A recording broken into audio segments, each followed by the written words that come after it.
आइए दोस्तों, अब सेकेंड वीडियो देखते हैं पूर्ण संख्या का।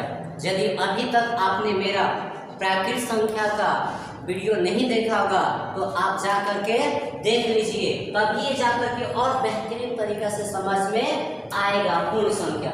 तो आइए दोस्तों, शुरुआत करते हैं पूर्ण संख्या क्या है। तो दोस्तों, इस पूर्ण संख्या को इंग्लिश में बोलते हैं होल नंबर। कौन नंबर दोस्तों? Whole number. होल नंबर का हिंदी क्या होता है दोस्तों? पूर्ण संख्या। ये पूर्ण संख्या क्या है? पूर्ण संख्या क्या है?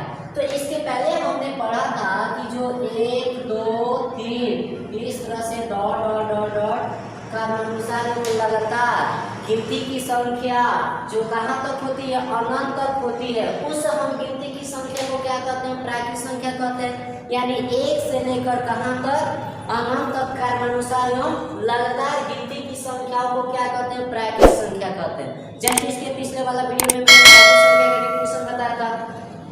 अब दोस्तों, पूर्ण संख्या में करना है कुछ नहीं, करना है कुछ नहीं, उन्हीं लगातार एवं क्रमानुसार प्राकृत संख्याओं के पहले केवल क्या शामिल कर देने पर?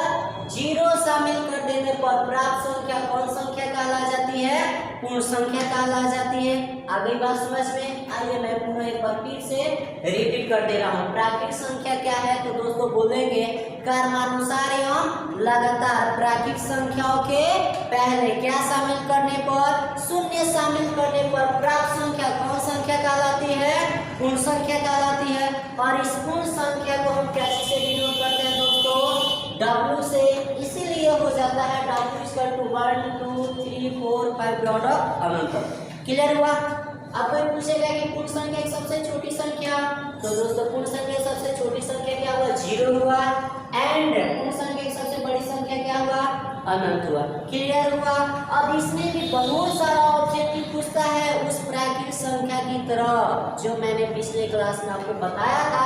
आइए अब इसमें का ऑब्जेक्टिव को देखते हैं। क्वेश्चन पूछ देगा कि 5 पूर्ण संख्याओं का 5 पूर्ण संख्याओं का क्या ज्ञात करें?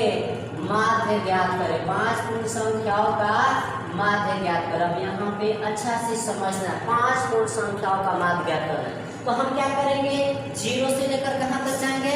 5 तक नहीं दोस्तों, 4 तक जाएंगे, क्योंकि इसमें 0 बढ़ गया तो 0 1 2 3 एंड क्या हुआ 4। काउंट करके देखो ना यार, 5 आ जाएगा। 1 2 3 4 5। जो मैंने ट्रिक आपको बताया था प्राकृत संख्या में, वही ट्रिक लगेगा पूर्ण संख्या में। अब देखिए कितना है, काउंट करके 1 2 3 4 5 है। तो 5 के लिए क्या करेंगे? 5 जोड़ा की फुट है, तो क्या करेंगे? इसका जोड़ा लगाएंगे। कितना कितना का जोड़ा लगेगा? दोनों का। यार 2 इधर खींचो 2 इधर खींचो, बीच वाला 2 क्या हुआ? आंसर। आगे बात समझ में?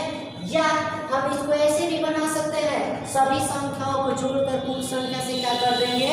भाग कर देंगे। कैसे देखते हैं? यहाँ माध्य निकालने के लिए क्या करेंगे दोस्तों? 0 प्लस क्या करेंगे? 1 प्लस 2 प्लस 3 प्लस क्या कर देंगे? तो काउंट करो 5 है, तो 5 से क्या कर दो दोस्तों? भाग कर दो। अब जोड़ो इसको, 4 और 3 7 7 और 2 9 1 10 0 10 बाई कितना? 5 5 दूना 10। तो ऐसे भी आंसर, दो ऐसा भी, जो आपको आसान लगे उस मेथड से आप बना सकते हो। क्लियर? आगे की ओर बढ़े। अब इसमें भी क्वेश्चन कैसे एग्जाम में आएगा, आइए उस एग्जाम आइडिया क्वेश्चन को देखते हैं। तब तक आप इसको नोट कर लीजिए। दोस्तों मेरा है, चलिए से मेरा है।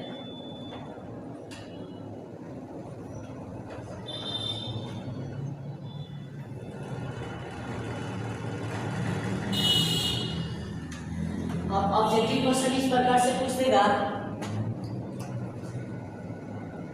निम्नलिखित में 7 पूर्ण संख्याओं का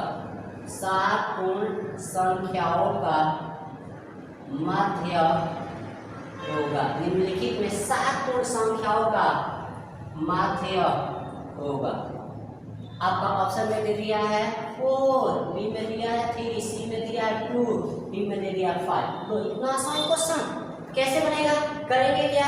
सोल्व करेंगे। तो सबसे पहले दोस्तों क्या करेंगे? 0 से लेकर कहाँ तक जाएंगे? 7 तक नहीं, 6 तक जाएगा। क्यों? क्योंकि इसमें 0 1 का हो गया है, बढ़ गया है, इसीलिए 0 1 2 3 4 5 से काउंट करके देखो यार, 7 हो जाएगा, 2 4 6 7 हुआ कि ना हुआ। अब देखेंगे 7 जोड़ा की फुट, तो आप कहोगे कि सर 7 क्या है, फुट है, तो हम जोड़ा लगाएंगे कितना कितना का, 3 3 का, तो 3 इधर खींचो ना, 3 इधर खींचो ना, बीच में क्या हुआ 3 3 आपका क्या हुआ आंसर। देखिए ऑप्शन में कहीं दिख रहा है 3, हाँ बी में बी का हुआ करेक्ट आंसर। क्लियर हुआ, आगे की ओर बढ़े। अब यहाँ एक सबसे मजेदार मैं क्वेश्चन बताने जा रहा हूँ जो 110% गारंटी है कि क्वेश्चन आएगा तो आएगा। अब देखते हैं उस क्वेश्चन को, इसको भी हम मिटा देते हैं क्योंकि नीचे आप लोगों को दिखाई नहीं देगा। तो आइए देखते हैं ऊपर जाए।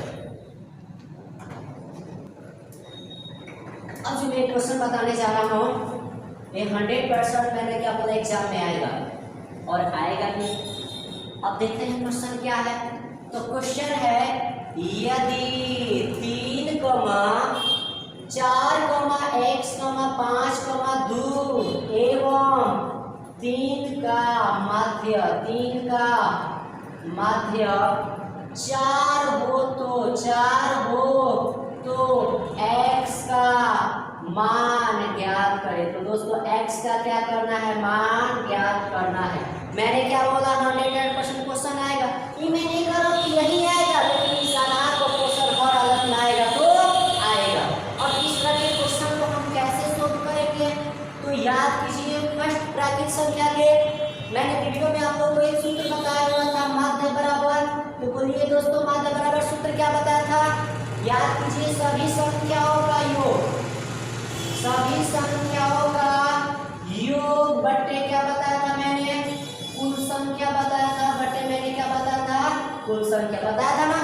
इसको मैंने बोला था शॉर्ट में, आप इसको ऐसे भी लिख सकते हो, x बार बराबर सिग्मा x आया बट्टे l। क्लियर है ना। चलिए आगे की ओर बढ़ते हैं। अब यहीं पे डायरेक्ट इसको सो भी कर देते हैं। यहाँ x बार का मतलब होता है माध्य, तो बोलो दोस्तों इसमें माध्य कितना दिया है, 4 दिया है ना। तो यहाँ हम माध्य की जगह पर कितना दिया, 4।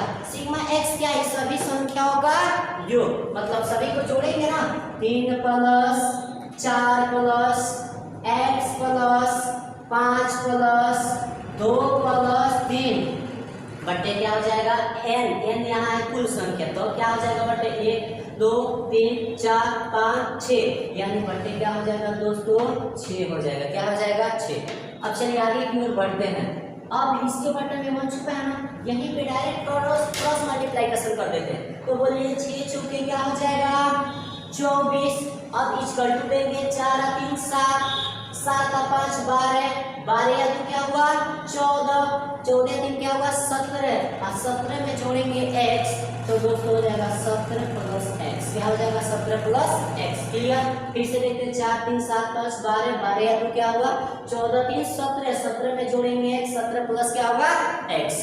अब यहाँ से x का मान निकाल दीजिए, तो 24 इधर जो प्लस है 17 इधर आकर -17 = क्या हो जाएगा x, इसीलिए यहाँ पे क्या हो जाएगा x बराबर क्या हो जाएगा x बराबर 14 में से 7 गया क्या आएगा 7, और ये हुआ 1 में से 1 हुआ कैंसिल, यही x का मान बोले तो क्या हुआ 7 आंसर। कोई दिक्कत, यदि ऑब्जेक्टिव में आता है तो इस क्वेश्चन को इस तरह से बनाएंगे तब तो बनते रह जाएगा, टाइम खत्म हो जाएगा, क्वेश्चन नहीं बन पाएगा। तो आइए इसके लिए भी एक शानदार मजेदार हम जादू लेकर के आए हुए हैं। इसको अपने भाषा में हमने इसका नाम ही रख दिया है जादू। आइए जादू क्या है, तो सबसे पहले यहाँ पे 2 चीज को दिमाग में बैठा लेना है। कितने चीज को, 2 चीज को। एक जो सबसे पहले माध्य लिया है, तो बोलो दोस्तों माध्य कितना है, कितना है 4। दूसरा का कि इस संख्या को देख लेना है कि कुल कितनी संख्या है, तो 1 2 3 4 5 6 है ना। तो 6 में हम माध्य 4 से क्या कर लेंगे मल्टीप्लाई कर लेंगे। बोलिए कितना हुआ 24। 24 कहाँ से आया, समझ में आया, फिर से समझते हैं। सबसे पहले इसका माध्य कितना दिया है दोस्तों 4 दिया है, कितना दिया है 4।